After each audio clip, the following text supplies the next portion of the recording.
স্পেনের আন্দালুসিয়া অঞ্চলের আলমেরিয়া প্রদেশের লস গাইয়ার্দোস ও বেদার এলাকার বিস্তীর্ণ বনাঞ্চলে ভয়াবহ দাবানলে পুড়ে গেছে শত শত হেক্টর এলাকা। প্রবল বাতাসের কারণে আগুন মুহূর্তে ছড়িয়ে পড়ে বসতি ও পর্যটন এলাকায়। কর্তৃপক্ষের নির্দেশ ছিল বাসিন্দারা যেন ঘরের ভেতরে নিরাপদে অবস্থান করেন, তবে অনেকেই আতঙ্কে গাড়ি নিয়ে পালানোর চেষ্টা করেছেন। এতে এক গাড়িতে 4 জনের মৃত্যু হয়। গাড়িটির স্টিয়ারিং ডান পাশে থাকায় তারা ব্রিটিশ নাগরিক বলে ধারণা করা হচ্ছে।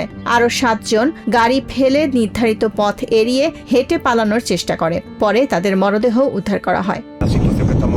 আপনারা দেখতে পাচ্ছেন আমার পেছনে আগুন জ্বলছে।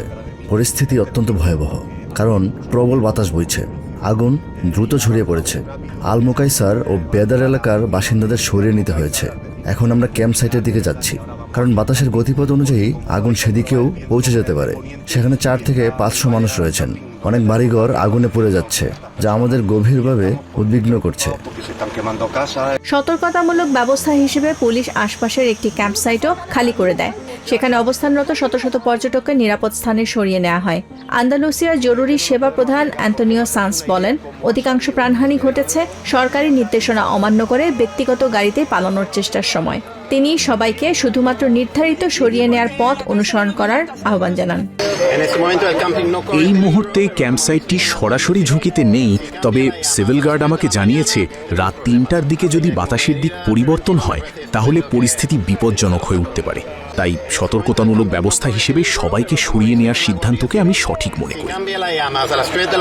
দাবানলে দগ্ধ হয়ে 4 জন হাসপাতালে চিকিৎসাধীন রয়েছেন। তাদের অবস্থাও গুরুতর।